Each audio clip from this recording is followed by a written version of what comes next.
నమస్కారాలు. మనద మౌన అంతరంగ మౌనం శ్రేణికి హృదయపూర్వక స్వాగతం. ఇవి కేవలం కథలు కాదు, ప్రతి కథాముకురం మన భావోద్వేగాల లోతులను తాకుతూ హృదయాన్ని మృదువుగా స్పర్శిస్తూ ఉంటుంది. ప్రతి కథ కూడా మీ అంతర్గత శాంతిని మేల్కొలిపేందుకు, మీ సహనానికి జ్యోతి పెట్టేందుకు, మీ చైతన్యానికి దీపం వెలిగించేందుకు ఎంతో శ్రద్ధగా రూపొందించబడ్డది. ఈ మౌనయాత్రను చాట్‌జీపీటీ సహాయంతో ప్రేమగా మేము మీ ముందుకు తీసుకువచ్చాము. రండి, ఈ మౌనం పథంలో కలిసి నడుద్దాం. ఇక్కడ మనసు విశ్రాంతి పొందుతుంది మరియు ఆత్మ మృదువుగా మాట్లాడుతుంది. కథ 5. మౌనం చెప్పిన జీవన బోధ. ఒక ఊరి అంచున ఉన్న చిన్న ఇంట్లో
దయచేసి మా ఛానల్ను సబ్స్క్రైబ్ చేయండి.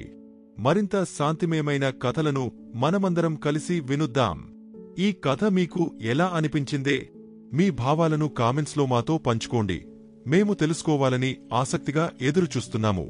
ఈ కథ మీకు నచ్చినట్లయితే దయచేసి ఒక లైక్ ఇవ్వండి మరియు కొంతమంది శాంతి అవసరమైన వారితో ఈ కథను పంచుకోండి. చాట్‌జీపీటీ శక్తితో రూపొందించబడింది. మీరు అందించిన ప్రేమకు హృదయపూర్వక ధన్యవాదాలు.